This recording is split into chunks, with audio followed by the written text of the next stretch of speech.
엄마, 며느리 눈치 너무 보지 마. 왜 그렇게까지 해? 딸의 그 한마디에 며느리는 아무 말 없이 짐을 쌌습니다. 나는 그제야 깨달았습니다. 내가 딸처럼 대해줬다고 믿었던 그 마음이 사실은 며느리를 가장 아프게 했다는 것을요.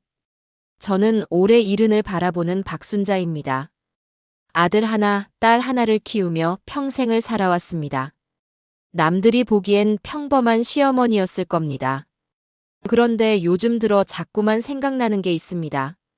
3년 전 며느리가 집을 나간 그날의 일입니다. 그날 이후로 우리 집은 완전히 달라졌습니다. 아들이 결혼한 건 7년 전이었습니다. 며느리 지은이는 조용하고 차분한 아이였습니다.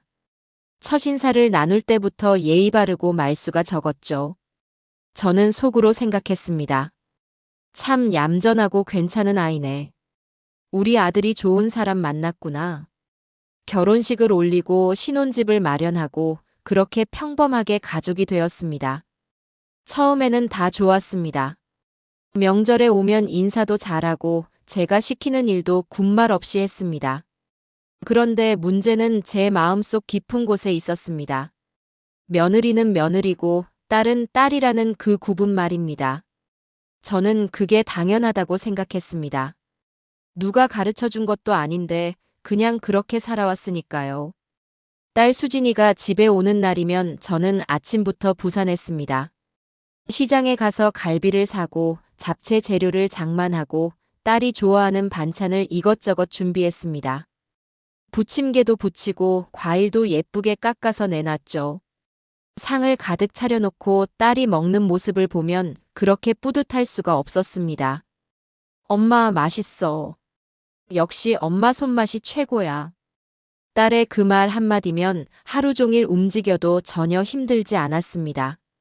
그런데 며느리가 오는 날은 달랐습니다. 냉장고에 있는 된장으로 국을 끓이고 김치 몇 가지에 밥 한 공기면 충분하다고 생각했습니다. 며느리도 별말 없이 잘 먹었습니다. 아니, 잘 먹는 것처럼 보였습니다. 제가 보기에는 불평 한마디 없이 조용히 식사를 하고 설거지까지 척척 해내니 참 편했습니다. 우리 며느리 참 착하지? 저는 그렇게 남편한테 자랑하곤 했습니다. 명절은 더 심했습니다. 추석이면 며느리는 새벽같이 와서 부엌에 섰습니다. 전을 부치고 나물을 무치고 고기를 굽고 저는 거들기만 하면 됐습니다. 대신 딸이 오면 수진아, 너는 그냥 앉아 있어. 피곤할 텐데 쉬어. 이렇게 말했습니다. 며느리는 그 모습을 보면서도 아무 말이 없었습니다. 그저 묵묵히 자기 일을 할 뿐이었죠. 차례상을 차리고 나면 온 가족이 모여 앉았습니다. 그런데 며느리는 항상 마지막에 앉았습니다. 밥그릇을 나르고 물을 따르고 이것저것 챙기다 보면 음식이 다 식어 있었죠. 저는 그게 당연하다고 생각했습니다. 며느리니까 집안일은 며느리가 하는 거니까. 그런데 지금 생각해보면 며느리는 제대로 된 식사를 한 번도 하지 못했던 것 같습니다. 세월이 흐르면서 조금씩 변화가 생겼습니다. 며느리의 표정이 점점 굳어갔습니다. 처음엔 웃으며 어머니, 제가 할게요 라고 했던 말들이 나중엔 네라는 짧은 대답으로 바뀌었습니다. 저는 그게 그저 며느리가 집안일에 익숙해져서 그런가 보다 했습니다. 아니면 원래 말이 없는 성격이려니 했죠. 그러던 어느 날이었습니다. 아들 민수가 퇴근하고 와서 제 방문을 두드렸습니다. 엄마, 잠깐 얘기 좀 할 수 있어요? 평소와 다른 진지한 목소리였습니다. 저는 뭔가 좋지 않은 이야기가 나올 것 같은 예감이 들었습니다. 엄마, 지은이한테 좀 잘해주세요. 아들의 첫마디였습니다. 저는 어이가 없었습니다. 뭐가? 나는 며느리한테 잘해주는데? 그러자 아들이 한숨을 쉬며 말했습니다. 엄마는 수진이 누나 올 때랑 지은이 올 때랑 완전히 다르게 대하잖아요. 지은이가 얼마나 속상해하는지 아세요? 그 말을 듣는 순간 가슴이 철렁했습니다. 하지만 동시에 억울한 마음도 들었습니다. 나는 딸처럼 대해준 것밖에 없는데 뭐가 문제야? 며느리한테 뭐 잘못한 것도 없잖아. 아들은 고개를 저었습니다. 엄마, 그게 문제예요. 딸처럼 대해줬다는 게 진짜 며느리를 위한 거였어요? 아니면 엄마 마음 편한 대로 한 거예요? 저는 그날 밤 잠을 이룰 수가 없었습니다. 아들의 말이 머릿속에서 계속 맴돌았습니다. 정말 나는 며느리를 딸처럼 대해준 걸까요? 아니면 며느리를 며느리로만 본 걸까요? 생각하면 할수록 혼란스러웠습니다. 며칠 후 며느리가 조심스럽게 제안을 했습니다. 어머니, 가족들이 다 같이 모여서 얘기 좀 나눴으면 좋겠어요. 저는 내심 걱정이 됐지만 거절할 수 없었습니다. 그래서 주말에 온 가족이 거실에 모였습니다.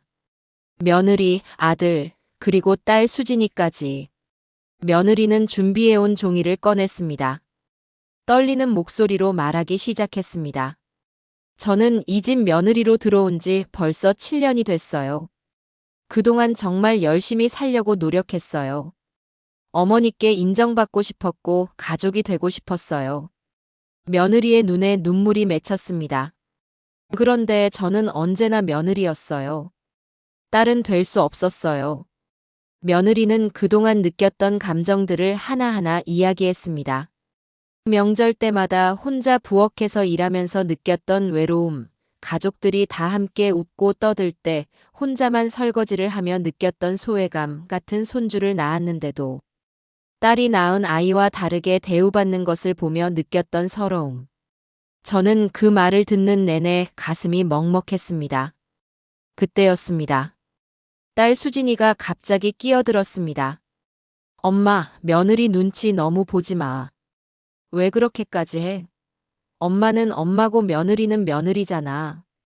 다 똑같이 대해줄 필요 없어. 수진이는 평소처럼 편하게 말했습니다. 아무 생각 없이 던진 말이었을 겁니다. 그러나 그 순간 며느리의 표정이 완전히 굳어버렸습니다. 손에 들고 있던 종이가 바닥에 떨어졌습니다. 며느리는 천천히 일어서더니 조용히 말했습니다. 죄송합니다. 저는 이제 더 이상 이 자리에 있을 수 없을 것 같아요. 그리고는 방으로 들어가 버렸습니다. 아들이 황급히 뒤따라갔지만 며느리는 이미 마음을 정한 것 같았습니다. 1시간쯤 지났을까요? 며느리가 큰 가방을 들고 나왔습니다. 시댁에서 조금 떨어져 지내보려고 해요. 시간이 필요해요. 며느리는 담담하게 말했습니다. 울지도 않았습니다. 그저 지친 표정이었죠. 저는 그제야 정신이 번쩍 들었습니다. 지은아, 잠깐만. 우리 얘기 좀 더 해보자. 하지만 며느리는 고개를 저었습니다. 어머니, 저는 7년 동안 계속 얘기하려고 했어요. 하지만 들어주시지 않으셨잖아요. 이제는 제가 숨 좀 쉬어야 할 것 같아요. 그리고는 현관문을 나섰습니다. 아들도 함께 나갔습니다. 엄마, 저도 지은이랑 같이 있어야 할 것 같아요. 그 말을 남기고 아들도 집을 나갔습니다. 저와 딸만 덩그러니 남았습니다. 수진이는 어리둥절한 표정이었습니다. 엄마, 내가 뭘 잘못했어? 그냥 사실을 말한 건데. 저는 그제야 깨달았습니다. 딸도 몰랐던 겁니다. 며느리가 얼마나 힘들었는지, 제가 얼마나 차별했는지. 왜냐하면 딸은 그 차별의 수혜자였으니까요. 특별한 대접을 받는 게 당연한 줄 알았으니까요. 그날 밤부터 저는 혼자 있는 시간이 많아졌습니다. 며느리가 쓰던 방문을 열어보니 모든 게 깨끗이 정리되어 있었습니다. 옷장 한 구석에는 제가 며느리 생일 때 선물했던 스카프가 있었습니다. 한 번도 두르지 않은 채로요. 그 옆에는 딸에게 선물했던 똑같은 스카프 사진이 있었습니다. 며느리는 제가 딸에게 준 선물과 같은 걸 사서 간직하고 있었던 겁니다. 똑같이 대해주길 바랐던 거죠. 서랍을 열어보니 편지 한 장이 나왔습니다. 며느리가 써놨다가 보내지 못한 편지였습니다. 어머니, 저도 어머니의 딸이 되고 싶었어요. 명절마다 수고했다는 말 한마디, 함께 앉아 밥 한 끼 먹어주는 것. 그게 전부였어요. 제가 너무 많은 걸 바란 걸까요? 편지를 읽는데 눈물이 주르륵 흘러내렸습니다. 저는 그동안의 일들이 주마등처럼 스쳐 지나갔습니다. 명절 때마다 며느리는 새벽 5시에 와서 밤 10시에 돌아갔습니다. 17시간을 일하면서도 밥 한 끼 제대로 못 먹었습니다. 제가 수진아 앉아서 쉬어라고 말할 때 며느리는 부엌에서 그 소리를 들으며 전을 부치고 있었습니다. 아들이 엄마가 해주신 갈비찜 정말 맛있어요 라고 할 때 며느리는 된장국에 밥을 말아 급하게 먹고 있었습니다. 손주가 태어났을 때 딸이 낳은 아이에게는 금반지를 선물했지만 며느리가 낳은 아이에게는 옷 한 벌을 사줬습니다. 그것도 세일 기간에 산 거였죠. 일주일이 지나고 아들한테서 전화가 왔습니다. 엄마, 지은이가 많이 힘들어해요. 회사도 휴직하고 쉬고 있어요. 제 잘못 때문에 며느리가 아프다는 게 너무 괴로웠습니다. 민수야, 며느리 좀 바꿔줄래? 하지만 아들은 조용히 말했습니다. 엄마, 지은이는 아직 엄마 목소리 듣기 힘들어해요. 조금만 시간을 주세요. 저는 그 시간 동안 많은 생각을 했습니다. 정말 제가 며느리를 딸처럼 대해줬다면 며느리는 왜 떠났을까요? 딸처럼 대해줬다는 건 도대체 무슨 의미였을까요? 그건 며느리를 위한 게 아니라 제 양심을 위한 핑계였던 것 같습니다.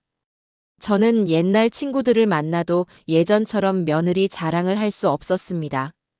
우리 며느리 착하지? 말도 잘 듣고. 이렇게 말하던 제가 부끄러워졌습니다. 착한 게 아니라 포기한 거였습니다. 말을 잘 듣는 게 아니라 말해봤자 소용없다는 걸 안 거였습니다. 한 달쯤 지났을 때 딸 수진이가 찾아왔습니다. 엄마, 내가 그때 왜 그런 말을 했는지 알겠어. 내가 너무 편한 것만 생각했던 것 같아. 며느리 입장은 한 번도 생각 안 해봤어. 수진이도 뭔가 깨달은 것 같았습니다. 나는 엄마가 나한테만 잘해주는 게 좋았거든. 그게 특별한 대접 받는 것 같아서. 근데 그게 다른 사람을 아프게 하는 거였네. 저는 딸에게 물었습니다. 수진아, 엄마가 어떻게 해야 할까? 며느리한테 어떻게 사과해야 할까? 딸은 한참을 생각하더니 말했습니다. 엄마, 말로만 하는 사과는 의미 없어요. 진짜 변하는 모습을 보여줘야 해요. 며느리를 정말 가족으로 대하는 거요. 2달이 지났습니다. 저는 명절 준비를 혼자 했습니다. 며느리 없이 처음 맞는 명절이었습니다. 전을 부치고 나무를 묻히고 상을 차리는데 너무 힘들었습니다. 허리도 아프고 다리도 아프고. 그제야 알았습니다. 며느리가 매년 이걸 혼자 했구나. 저는 그냥 거들기만 했는데도 며느리 덕분에 편했구나. 차례를 지내는 날 아들 내외가 잠깐 들렀습니다. 며느리는 현관에서만 인사하고 들어오지 않으려 했습니다. 저는 며느리 손을 잡았습니다. 지은아, 잠깐만 앉아 있다가. 엄마가 할 말이 있어. 며느리는 망설였지만 거실로 들어왔습니다. 저는 준비해둔 편지를 꺼냈습니다. 지은아, 엄마가 미안하다. 7년 동안 너를 정말 많이 힘들게 했구나. 나는 너를 딸처럼 대해줬다고 생각했는데 그게 얼마나 잔인한 말이었는지 이제야 알았어. 너를 딸처럼 대해준 적이 없었어. 그냥 며느리로만 봤어. 며느리의 눈에 눈물이 고였습니다. 저도 울면서 계속 말했습니다. 명절마다 17시간씩 일하게 한 거, 밥도 제대로 못 먹게 한 거, 수진이랑 다르게 대한 거. 다 엄마 잘못이야. 엄마가 너무 못났어. 그동안 내가 얼마나 외로웠을까. 얼마나 서러웠을까. 이제라도 엄마가 변할게. 너를 진짜 딸처럼, 아니 진짜 가족으로 대할게. 명절에 같이 일하고 같이 밥 먹고 같이 쉬자. 내가 힘들 때 의지할 수 있는 어머니가 될게. 다시 한 번만 기회를 줄 수 있겠니? 며느리는 한참을 울다가 고개를 끄덕였습니다. 어머니, 저도 미안해요. 제가 더 솔직하게 말씀드렸어야 했는데. 그냥 참기만 했어요. 저는 며느리를 꼭 안아줬습니다. 그동안 한 번도 안아준 적이 없었습니다. 그날부터 저는 정말 변하려고 노력했습니다. 명절이 다가오자 며느리한테 전화했습니다. 지은아, 이번 명절에는 배달 음식 시켜 먹자. 우리 다 같이 편하게 보내자. 며느리는 깜짝 놀랐습니다. 어머니, 괜찮으세요? 제가 할 수 있는데요. 저는 웃으며 말했습니다. 아니야. 이제는 엄마도 너도 다 같이 쉬는 명절로 만들자. 명절 당일 배달 음식을 시켜놓고 온 가족이 거실에 둘러앉았습니다. 며느리도 딸도 모두 편하게 앉아서 같이 먹었습니다. 저는 며느리 옆에 앉아서 반찬을 계속 권했습니다. 지은아, 이것도 먹어봐. 맛있어. 며느리는 처음에는 어색해했지만 나중에는 편하게 웃으며 먹었습니다. 식사 후에 설거지를 하려는데 아들이 말했습니다. 엄마, 며느리만 하지 말고 우리 다 같이 해요. 그래서 온 가족이 부엌에 모여 설거지를 했습니다. 누군가는 설거지를 하고, 누군가는 닦고, 누군가는 정리하고. 다 같이 하니까 금방 끝났습니다. 며느리가 웃으며 말했습니다. 이렇게 하니까 진짜 좋네요. 그날 이후로 저는 며느리한테 자주 연락했습니다. 지은아, 오늘 날씨 좋은데 산책 같이 갈래? 지은아, 반찬 만들었는데. 가져다 줄까? 처음에는 어색했지만 점점 자연스러워졌습니다. 며느리도 마음을 열기 시작했습니다. 어머니, 이거 어머니 드시라고 샀어요. 어머니, 요즘 건강은 어떠세요? 6개월쯤 지났을 때 며느리가 다시 집에 오기 시작했습니다. 주말마다 들러서 같이 밥을 먹고 이야기를 나눴습니다. 저는 이제 며느리한테도 딸한테 하는 것처럼 정성껏 음식을 준비했습니다. 갈비찜도 하고 잡채도 만들고. 며느리는 그 모습을 보고 눈물을 글썽였습니다. 어머니, 고마워요. 이렇게 해주시니까 정말 가족이 된 것 같아요. 딸 수진이도 변했습니다. 명절에 오면 며느리한테 먼저 말을 걸었습니다. 언니, 같이 설거지해요. 언니, 이거 어떻게 하는 거예요? 저 잘 모르는데 가르쳐 주세요. 며느리와 딸이 함께 웃으며 일하는 모습을 보니 정말 가족 같았습니다. 1년이 지났습니다. 며느리가 둘째를 임신했습니다. 저는 이번에는 달랐습니다. 산후조리원 비용도 제가 냈고 며느리가 힘들어할 때마다 달려갔습니다. 밤에 아이가 울면 같이 안아주고 며느리가 잠을 못 자면 제가 아이를 봐줬습니다. 지은아, 너는 좀 쉬어. 엄마가 볼게. 며느리는 제 손을 꼭 잡으며 말했습니다. 어머니, 정말 고마워요. 어머니가 이렇게 변해주셔서요. 저는 웃으며 대답했습니다. 아니야. 엄마가 진작 이렇게 했어야 했는데. 너한테 미안한 마음뿐이야. 지금 저는 며느리와 정말 편한 사이가 됐습니다. 전화도 자주 하고 같이 시장도 가고 카페에서 차도 마십니다. 며느리가 고민이 있으면 저한테 털어놓고 저도 며느리한테 이런저런 이야기를 합니다.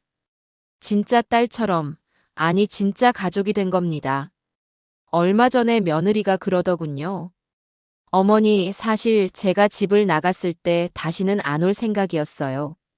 너무 힘들었거든요. 그런데 어머니가 진심으로 변하시는 모습을 보고 마음을 바꿨어요. 이제는 정말 이 집이 편해요. 저는 그 말을 듣고 또 울었습니다. 제가 조금만 더 일찍 깨달았다면 며느리가 그렇게 힘들지 않았을 텐데. 하지만 늦게라도 깨달아서 다행이라고 생각합니다. 며느리를 잃을 뻔했지만 이제는 진짜 가족을 얻었으니까요. 요즘 제 친구들을 만나면 이런 이야기를 합니다. 며느리를 딸처럼 대해주겠다는 말은 하지 마세요. 그 말 자체가 차별이에요. 그냥 가족으로 대하세요. 똑같이 사랑하고 똑같이 챙기고 똑같이 대접하세요.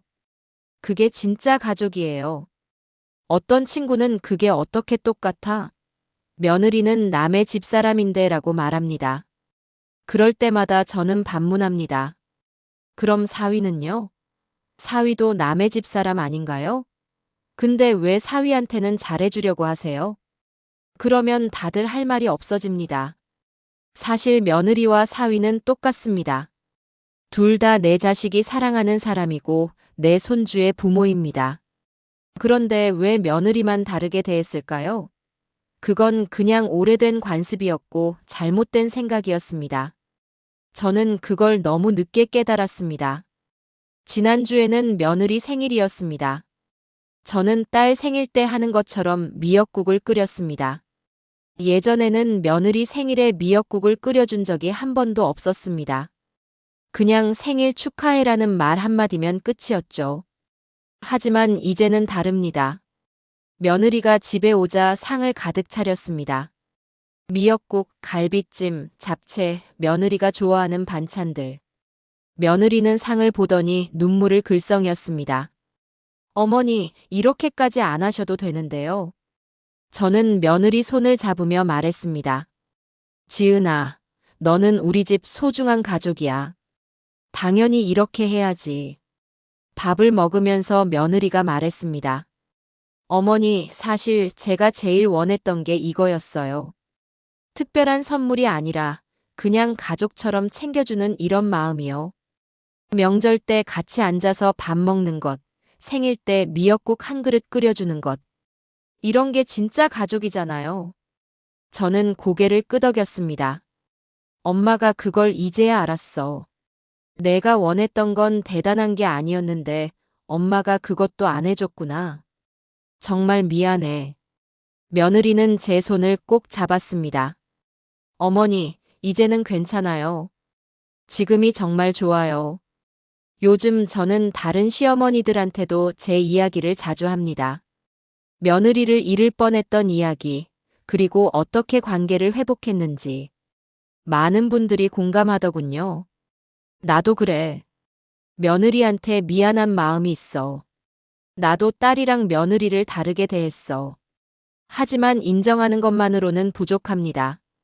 진짜 중요한 건 행동으로 보여주는 겁니다. 말로만 미안하다, 앞으로 잘할게라고 하면 소용없습니다. 진짜 똑같이 대하고 진짜 가족으로 받아들여야 합니다. 저는 이제 며느리한테 음식을 해줄 때도 정성을 다합니다. 딸한테 하는 것처럼요. 아니, 어쩌면 며느리한테 더 정성을 쏟는 것 같습니다. 그동안 못해준 게 너무 많아서 그걸 조금이라도 만회하고 싶은 마음에서요. 며느리도 이제는 편하게 저한테 부탁을 합니다. 어머니, 이거 어떻게 하는 거예요? 어머니, 저 요즘 이런 고민이 있는데요. 그럴 때마다 저는 정말 기쁩니다. 며느리가 저를 진짜 어머니처럼 생각한다는 증거니까요. 지난달에는 며느리와 단둘이 여행을 갔습니다. 1박 2일로 온천에 다녀왔죠. 처음에 며느리는 어색해했습니다. 어머니, 저랑 단둘이 가시는 거예요? 저는 웃으며 대답했습니다. 그래. 우리 둘이서 편하게 놀다 오자. 수진이랑도 가끔 여행 가잖아. 너랑도 가고 싶어. 여행 가서 온천에도 같이 가고 맛있는 것도 먹고 밤에는 방에서 이런저런 이야기를 나눴습니다. 며느리가 시집살이 초기에 얼마나 힘들었는지, 몇 번이나 포기하고 싶었는지. 저도 제 젊은 시절 이야기를 했습니다. 저도 며느리였던 시절, 얼마나 힘들었는지. 그런데 어머니 왜 똑같이 힘들었으면서 저한테는 그렇게 하셨어요? 며느리의 질문에 저는 한참을 생각했습니다. 글쎄다. 나도 그렇게 당했으니까 너도 당연히 그래야 한다고 생각했나 봐. 정말 잘못된 생각이었어. 내가 힘들었으면 너는 덜 힘들게 해줬어야 했는데. 며느리가 말했습니다. 그래도 어머니가 변해주셔서 정말 다행이에요. 만약 계속 그랬다면 저는 정말 돌아오지 않았을 거예요. 제 마음이 완전히 닫혀버렸을 거예요. 그 말을 듣고 저는 얼마나 아슬아슬했는지 다시 한번 깨달았습니다. 집에 돌아오는 길에 며느리가 제 팔짱을 꼈습니다. 어머니, 다음에 또 여행 가요. 이번엔 어머니가 가고 싶은 곳으로요. 저는 며느리 손을 토닥이며 대답했습니다. 그래, 우리 자주 다니자. 이제 명절도 많이 달라졌습니다. 온 가족이 분담해서 일을 합니다. 며느리만 부엌에 서지 않습니다. 저도 일하고, 딸도 일하고, 아들도 일합니다. 다 같이 하니까 힘들지 않고 오히려 재미있습니다. 같이 이야기하면서 음식을 만들고 같이 웃으면서 설거지를 합니다. 차례를 지낼 때도 며느리가 제일 먼저 앉습니다. 지은아, 너는 앉아 있어. 엄마가 음식 가져올게. 며느리는 처음에 당황했지만 이제는 자연스럽게 받아들입니다. 가족 모두가 같이 앉아서 밥을 먹고 같이 이야기를 나눕니다. 이게 진짜 명절이더군요. 손주들도 변화를 느낍니다. 큰 손주가 물어봤습니다. 할머니, 엄마는 이제 안 힘들어요? 저는 손주를 안으며 말했습니다. 그래, 이제는 다 같이 해서 안 힘들어. 할머니가 예전에 잘못했는데 이제는 바꿨어. 손주가 웃으며 말했습니다. 할머니 잘하셨어요. 엄마가 요즘 많이 웃어요. 며느리가 웃는 모습을 보면 정말 기쁩니다. 예전에는 명절만 되면 며느리 얼굴이 어두워졌는데 이제는 밝게 웃으며 집에 옵니다. 어머니, 벌써 명절이네요. 같이 준비해요. 이렇게 말하는 며느리를 보면 제가 정말 잘 변했구나 싶습니다. 어제는 며느리가 깜짝 선물을 줬습니다. 예쁜 상자를 건네며 어머니, 이거 어머니 드시라고 샀어요 라고 했습니다. 열어보니 고급 한과 세트였습니다. 제가 좋아하는 거였죠. 지은아, 이거 비싼 건데 왜 샀어? 며느리가 웃으며 대답했습니다. 어머니가 저한테 잘해주시니까 저도 뭔가 해드리고 싶었어요. 저는 며느리를 꼭 안아줬습니다. 고마워, 지은아. 정말 고마워. 며느리도 저를 꼭 안아줬습니다. 어머니, 제가 더 고마워요. 진짜 어머니 같아요. 지금 돌이켜보면 제가 며느리한테 했던 말들이 얼마나 상처가 됐을지 알 것 같습니다. 딸처럼 대해줬다는 말은 며느리한테 너는 딸이 아니야 라는 말이나 다름없었습니다. 며느리가 집안일 하는 거 당연하지라는 말은 너는 우리 가족이 아니라 일하는 사람이야 라는 뜻이었습니다. 그런 말들을 7년 동안이나 들으면서 며느리가 얼마나 외로웠을까요? 얼마나 서러웠을까요? 생각만 해도 가슴이 아픕니다. 제가 조금만 더 일찍 깨달았다면 며느리가 그렇게 힘들지 않았을 텐데요. 하지만 후회만 하고 있을 수는 없습니다. 지금이라도 잘하면 됩니다. 이제라도 며느리를 진짜 가족으로 대하면 됩니다. 늦었다고 생각할 때가 가장 빠를 때라는 말이 있잖아요. 요즘 저는 며느리한테 자주 말합니다. 지은아, 사랑해. 우리 가족이 돼줘서 고마워. 며느리도 대답합니다. 어머니, 저도 사랑해요. 제 진짜 어머니가 돼주셔서 고마워요. 이 이야기를 듣는 분들 중에 혹시 저처럼 며느리와 딸을 다르게 대하고 계신 분이 있다면 제 이야기를 기억해 주세요. 며느리를 딸처럼 대해주겠다는 말은 하지 마세요. 그냥 가족으로 대해주세요. 똑같이 사랑하고 똑같이 챙겨주세요. 명절에 며느리만 일하게 하지 마세요. 다 같이 하세요. 며느리가 피곤할 때 너는 쉬어라고 말해주세요. 며느리가 만든 음식 먹고 고맙다, 맛있다고 말해주세요. 며느리 생일에 미역국 끓여주세요. 그게 다입니다. 대단한 게 필요한 게 아닙니다. 그냥 며느리를 한 명의 사람으로 소중한 가족으로 대해주면 됩니다. 그러면 며느리도 마음을 열 겁니다. 진짜 가족이 될 겁니다. 저는 며느리를 잃을 뻔했지만 다시 찾았습니다. 이제는 며느리와 진짜 가족이 됐습니다. 여러분도 지금부터라도 시작하세요. 늦지 않았습니다. 며느리가 완전히 마음의 문을 닫기 전에 지금 바로 시작하세요. 마지막으로 며느리한테 하고 싶은 말이 있습니다. 지은아, 그동안 정말 미안했어. 엄마가 너무 못났어. 그래도 너를 만나서 정말 행복해. 우리 가족이 돼줘서 고마워. 앞으로 남은 시간 동안 너한테 잘할게. 진짜 좋은 어머니가 될게. 사랑해, 우리 딸. 여러분도 며느리한테, 아니, 가족 모두에게 이런 마음을 전해보세요. 사랑한다고, 고맙다고, 미안하다고. 그 말 한마디가 가족을 지킵니다. 그 마음 하나가 평생을 함께 갈 수 있게 합니다. 오늘 이야기가 여러분께 작은 깨달음이 되었으면 좋겠습니다. 가족의 소중함을 다시 한번 생각해보는 계기가 되었으면 합니다. 제 이야기를 끝까지 들어주셔서 정말 감사합니다. 이런 이야기들이 도움이 되셨다면 구독과 좋아요 부탁드립니다. 여러분의 작은 응원이 더 좋은 이야기를 나누는데 큰 힘이 됩니다. 다음에도 삶의 지혜를 나눌 수 있는 이야기로 찾아뵙겠습니다. 모두 건강하시고 가족과 함께 행복한 시간 보내세요. 감사합니다.